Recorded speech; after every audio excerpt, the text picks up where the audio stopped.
Welcome to Tamilarasi channel. இன்னைக்கு என்ன video பார்க்க போறோம்னா முட்டை குழம்பு ரெசிபி தான் பார்க்க போறோம். வாங்க வீடியோக்குள்ள போயிடலாம். உங்களுக்கு தகுந்த மாதிரி முட்டையை வேக வச்சு அதோட ஓடெல்லாம் எடுத்து கழுவி வச்சுக்கோங்க. அப்புறம் இது வந்து பிரிஞ்சி பட்டை கிராம்பு லவங்கம் கடல் பாசி எடுத்துக்கோங்க. அப்புறம் வந்து தக்காளி எடுத்துக்கோங்க. 2 தக்காளி கட் பண்ணி இந்த மாதிரி எடுத்துக்கோங்க. இது மிளகாய், உங்களுக்கு காரத்துக்கு எவ்வளோ வேணுமோ அதை எடுத்துக்கோங்க. அப்புறம் கொத்தமல்லி கருவேப்பிலை எடுத்துக்கோங்க. ஒரு வெங்காயம் நீளமாக கட் பண்ணி எடுத்துக்கோங்க. அப்புறம் தேங்காய் வந்து சில்லாக எடுத்துக்கோங்க. தேவையான அளவுக்கு இஞ்சி பூண்டு எடுத்துக்கோங்க. இதை நம்ம இப்போ பேஸ்ட் அரைச்சிடலாம். இப்போ நம்ம இதை பேஸ்ட்டாக அரைச்சி எடுத்தாச்சு ஃப்ரெண்ட்ஸ். ஸ்டவ் ஆன் பண்ணிக்கோங்க ஃப்ரெண்ட்ஸ். பேன் காஞ்சோடனே எண்ணெய் ஊற்றிக்கோங்க ஃப்ரெண்ட்ஸ். இன்னும் பேன் காயலை ஃப்ரெண்ட்ஸ்.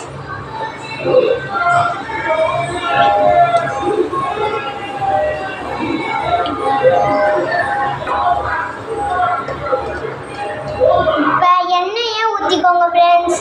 உங்களுக்கு தகுந்த அளவுக்கு நாங்கள் 2 கரண்டி ஊற்றிருக்கோம்.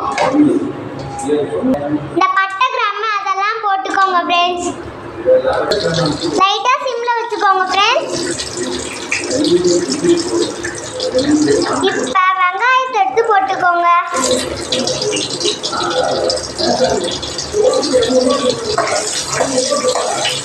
நல்லா அதை மிக்ஸ் பண்ணிக்கோங்க ஃப்ரெண்ட்ஸ்.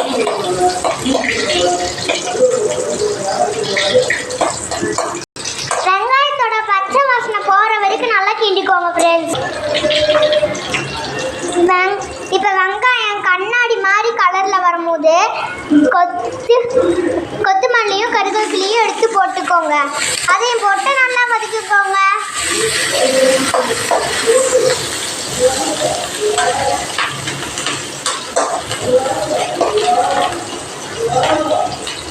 இப்போ தக்காளி எல்லாத்தையும் அள்ளி போட்டுக்கோங்க.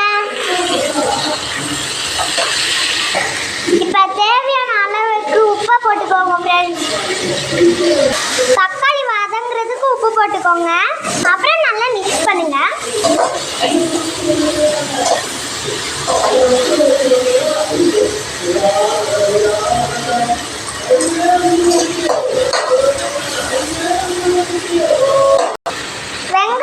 வெங்காயம் தக்காளி வதங்கினாதான் குழம்புக்கு டேஸ்ட்டு செம்மையாக இருக்கும் ஃப்ரெண்ட்ஸ்.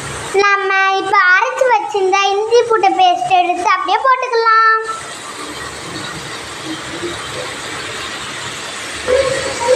இப்போ நல்லா மிக்ஸ் பண்ணிக்கலாம் ஃப்ரெண்ட்ஸ்.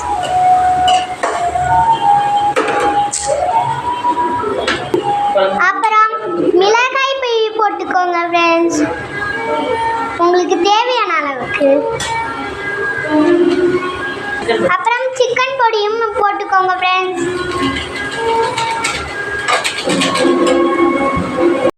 அப்புறம் மிக்ஸ் பண்ணிக்கோங்க. லைட்டாக மஞ்சத்தூள் போட்டுக்கோங்க. லைட்டாக குழம்பு மசாலாவும் எடுத்து போட்டுக்கோங்க. அப்புறம் எல்லாத்தையும் சேர்ந்து நல்லா மிக்ஸ் பண்ணிக்கோங்க. இந்த டைம் அது நல்லா மிக்ஸ் பண்ணிட்டு இருக்குங்க. இந்த டைமில் பச்சை மிளகாவையும் எடுத்து போட்டுக்கோங்க ஃப்ரெண்ட்ஸ். அடுப்பை சிம்மில் வச்சு வதக்கிக்கோங்க.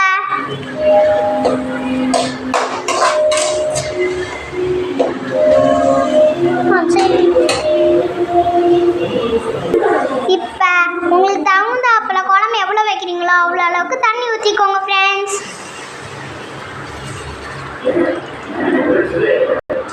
இப்போ இன்னும் கொஞ்சம் மிக்ஸ் பண்ணிக்கோங்க.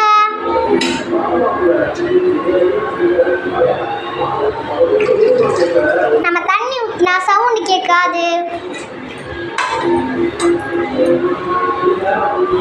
அடுப்பை கொஞ்சம் எக்ஸ்ட்ரா ஆன் பண்ணி வச்சுக்கோங்க. இப்போ மூடி போட்டு நம்ம மூடி வைக்கலாம் கொஞ்ச நேரம், குழம்பு கொதிக்கிற வரைக்கும். அதுக்குள்ளேயே தேங்காவையும் அரைச்சி வச்சுக்கோங்க ஃப்ரெண்ட்ஸ். லைட்டாக தண்ணி ஊற்றி அரைச்சி எடுத்துக்கோங்க. குழம்பு கொதிக்கிறதுக்குள்ள லைட்டாக முட்டையை கீறி வச்சுக்கோங்க. அப்போ தான் குழம்பு நம்ம முட்டையை அதுக்குள்ளே போடும் போது குழம்பு அதுக்குள்ளே இறங்கி டேஸ்ட் செம்மையாக இருக்கும். அப்போ தான் ஃப்ரெண்ட்ஸ் உள்ள மசாலா போய் நம்மளுக்கு முட்டை ரொம்ப டேஸ்ட்டாக வரும். தேங்காவை நல்லா இந்த மாதிரி பதத்துக்கு அரைச்சி எடுத்துக்கோங்க ஃப்ரெண்ட்ஸ். இப்போ குழம்பு நல்லா கொதிச்சிருச்சு ஃப்ரெண்ட்ஸ். அப்படியே மிக்ஸ் பண்ணி விட்டுக்கோங்க. இப்போ குழம்புக்கு தேவையான அளவு உப்பு போட்டுக்கோங்க. நல்லா மிக்ஸ் பண்ணிக்கோங்க. இந்த டைமுக்கு நம்ம அரைச்சி வச்ச தேங்காய் பேஸ்ட்டையும் எடுத்து போட்டுக்கோங்க.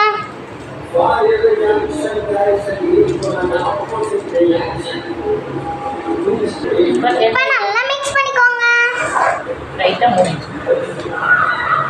தேங்காய் பச்சை வாசனை போறதுக்குள்ளேயே மூடி வச்சு இப்போ நல்லா மூடி வச்சுக்கலாம். இப்போ மூடி வச்சதை அப்படியே திறந்துக்கலாம். பாருங்க குழம்பு நல்லா கொதிச்சிருச்சு. இப்போ நம்ம 2 முட்டையை உடைச்சு ஊற்றிக்கோங்க ஃப்ரெண்ட்ஸ்.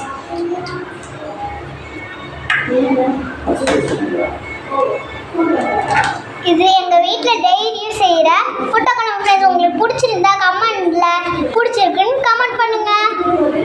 இப்போ நம்ம அவிச்சு வச்ச முட்டையை போட்டுக்கலாம்.